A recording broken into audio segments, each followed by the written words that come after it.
Hi, magandang araw sa inyong lahat, Luzon, Visayas at Mindanao. Andito na naman ang yung nag-iisang reyna ng Encantadia, si Madam LODS. And for today's vlog, ay tuturuan ko kayo kung paano gumawa ng basic sloper bodice pattern. What is a basic sloper bodice pattern? Or a sloper, baka yung iba hindi pa alam yung sloper. What is a bodice? Bodice. It is the body of a dress or blouse, the garment you wear on the upper part of the body. Yun ang bodice. Pang upper part siya. Ano naman yung sloper?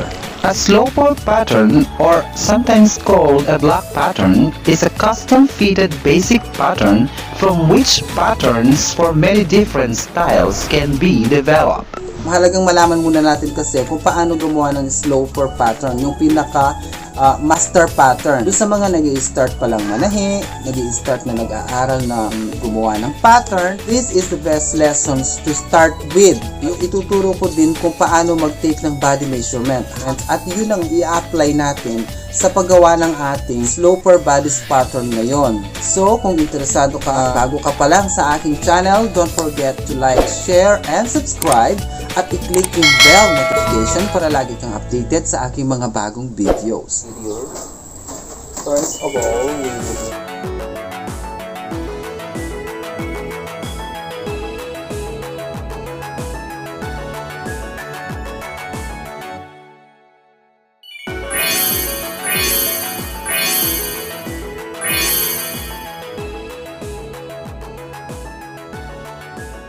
now, first horizontal, ito yung magsisilbing sa shoulder level. Dito natin ilalagay yung neck width, saka yung shoulder width. Okay, the second level, ilalagay natin yung bust level. Paano natin kukuhanin yung bust level? Simple lang. Yung armhole natin, i-divide sa 2. So, in this example, ang kinuha kong armhole is 16. Now, i-divide sa 2 yon, magiging 8. So, kukunin mo na dito yung 8 inches, mapupunit siya, mapupunta dito. So, bali yung second level na to, ito na rin yung magsisilbing bust level at saka arm side depth. Now, the third level is the waist. So, kinukuha yung waist from the shoulder up to the waist level or to the desired length ng waist. Okay?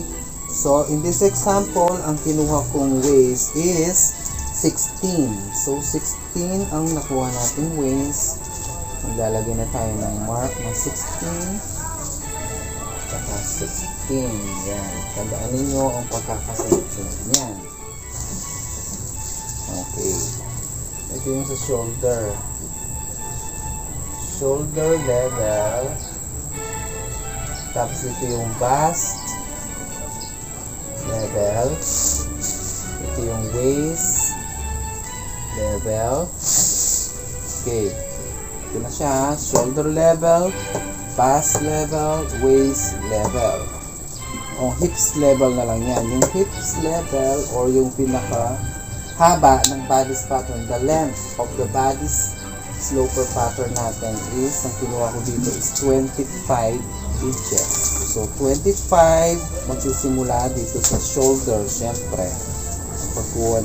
Ang pagkuha ng measurement yan, mula dito sa shoulder. 25 as an indication of the length of the bodice pattern. At dito na rin natin ilalagay mamaya ang hip circumference or hip size niya. Now, ito yung hip level. Hatiin natin sa gitna muna. Later on. Tapos ito, front. Yung kabila, front. So, hatiin muna natin ito sa gitna. Kaya nga sabi ko sa inyo, be sure na magkakasya yung papel ninyo. Okay, so ito, ang kalahati, gagawin natin back. Set aside muna natin. Yung front muna, yung gagawin natin. So, ito na yung gagawin nating folding line. Dito sa side na to, folding line, kung saan yung diretso siya na perfect.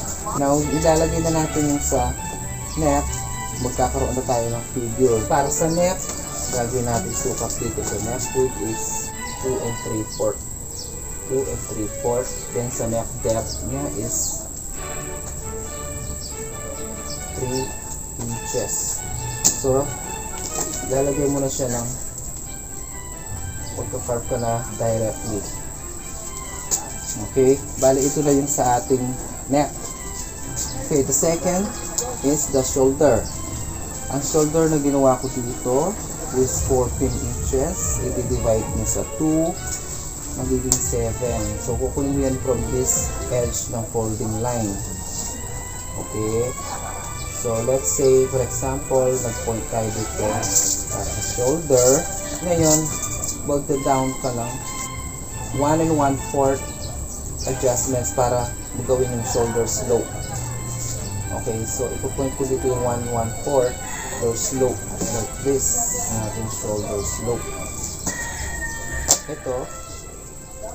Itong distance na to, didiretsuhin mo lang yan. So kukopyahan mo lang itong kanyang sukat dito.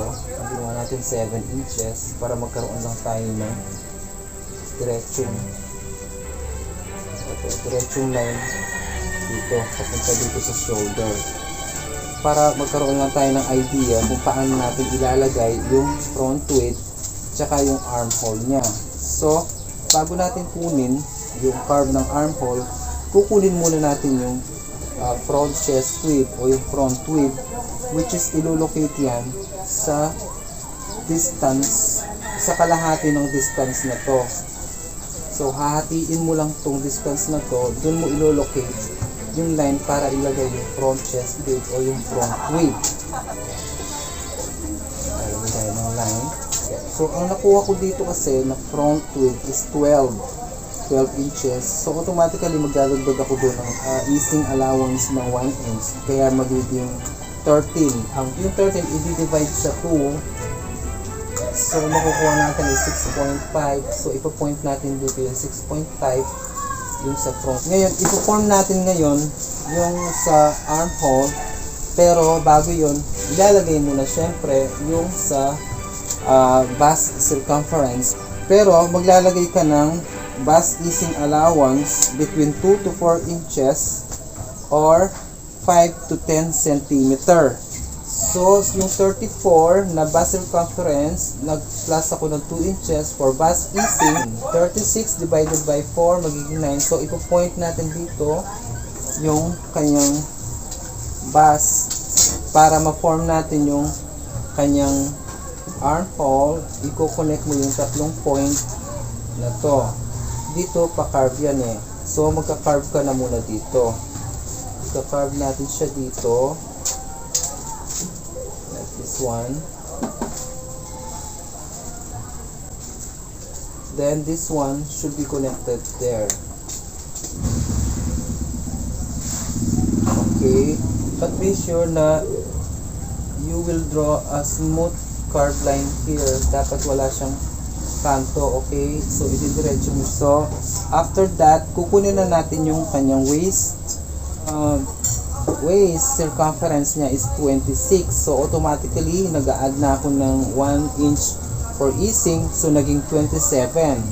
Ang 27, i-divide natin ngayon sa 4, 6 and 3/4. Ipo-point natin dito yung 6 and 3/4. Then, mag-a-add tayo ng another 1 inch allowance for the dart. Maglalagay tayo rin. So, yung in-add natin dito para sa dart yun, 1 inch. Okay, so ito ngayon ang magpo-point doon. Ito.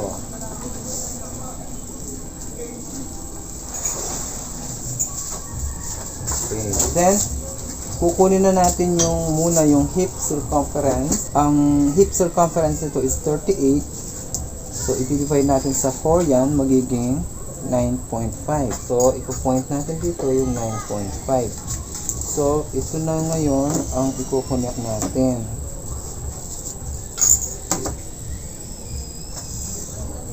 Okay. So, yung bust distance natin, para mailagay natin yung dart, i-divide natin sa 2. Dito natin siya kukunin siya. So, yung bust distance na kinuha ko para dito is 8.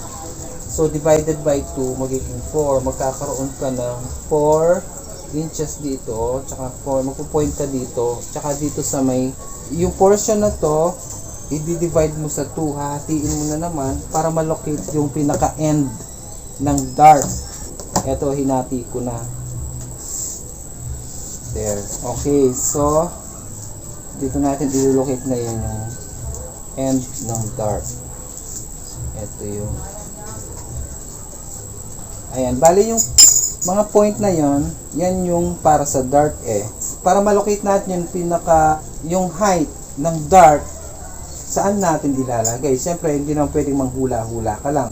Ngayon, ilalagay yon dahil kinukuha natin nga yung bust point, yung bust apex, which is mag-start yon dun sa shoulder. So, dito natin kukunin. Ang dito, mula dito sa shoulder is 9.5. So, ipo-point mo yung 9.5 na bust point mula dun sa shoulder. Now, dito ka mag-a-adjust ka another half inch.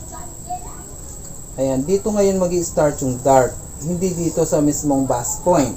Or mag-a-adjust ka ng half inch. Then, dahil 1 inch yung dart natin, so magkakaroon ka ng half inch both side of this point. Ayun. Ito. Ayan, ito yung point natin na pupulit. Ayan. Magandang tingnan, okay? O, diba? So, ito na bali ang kanyang dart. So, alam nyo na kung paano i-locate ang dart. Ang side dart naman, kukuha ka lang ng at least 2 inches dito. Dito sa may side. Then, dito mo i-connect yan. Dito sa may bust point. Ayan. Pero mag-a-adjust ka. Ito yung bust point talaga, diba? Mag-a-adjust ka ng another half inch. Dito mag-i-start yung para sa side dart mo. 8 lang para sa side dart. Okay, dart. Now, kung dito ka naman maglalagay ng dart, pwedeng ilipat-lipat yung dart eh. Ayan. Kung dito ka naman maglalagay, kukunin mo lang yung kalahati nito from here. So, magdodrawing ka ng another dart. Kung dito ka maglalagay, hindi dito. Pero, syempre, yung nilagay ko dito is almost 3/4 lang. Hindi siya kasing size dito sa waist level. So, 3/4. So, ang 3/4 na to, ilalagay mo dito yan. Dito sa may laylayan. Yung 3/4 ng dart, ilalagay mo dito sa laylayan. And then, i-extend mo lang. Lagay mo ng extension. Then, guguhitan mo lang siya from that point here at the center up to here. Ayan ang magiging kalalabasan ngayon ng ating front bodice pattern. So yung dart, don't forget to copy the measurement of or the width of the dart here in the bottom of the bodice pattern. Then connect a straight line from the edge of the folding line like that. Okay, so bago natin gupitin ito, syempre maglalagay ka muna ng sewing allowance. Dito folding line yan, so wala yan, dito lang. So lalagay na natin yan.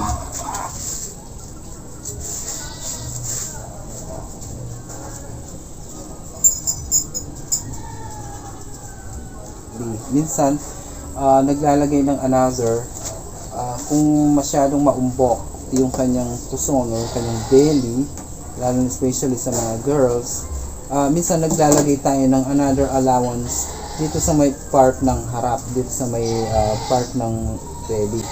Dito naglalagay ng another half inch allowance siya ng another extension there.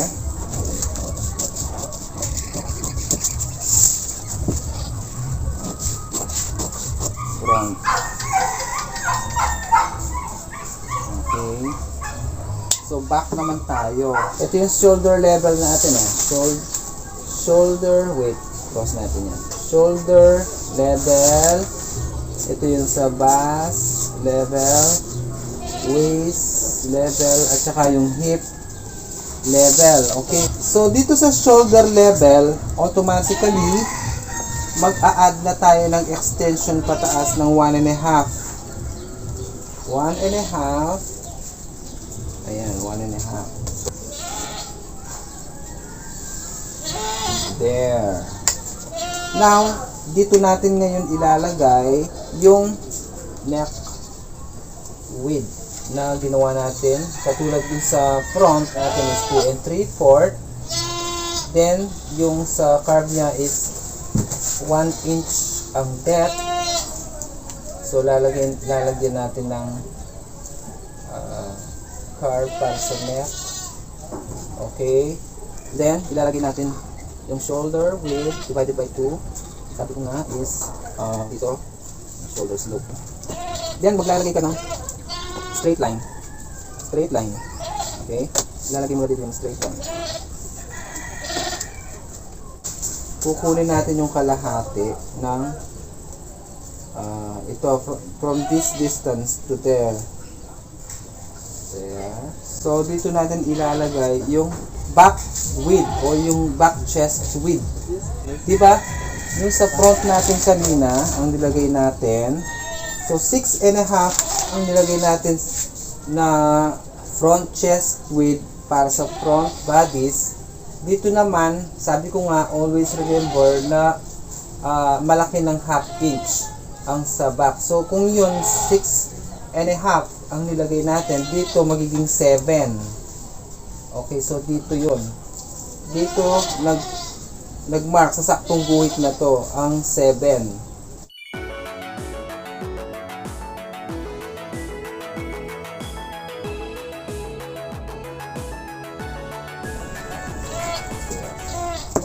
Okay.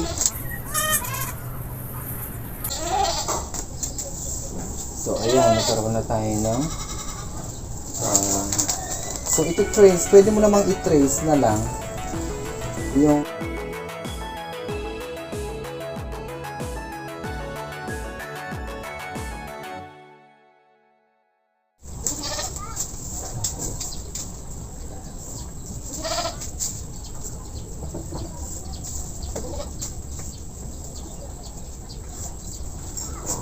so, madali lang ang pagbuo ng back.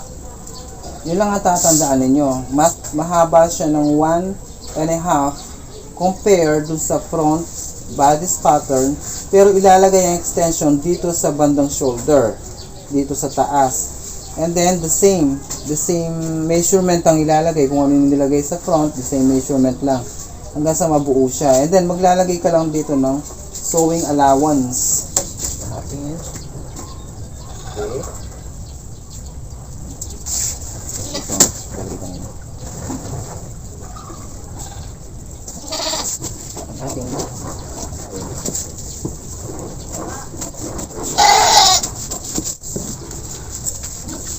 Okay, this is our lesson for today. Maraming salamat sa patuloy na pagsubaybay at pagtitiwala sa inyong nag-iisang Madam Lods!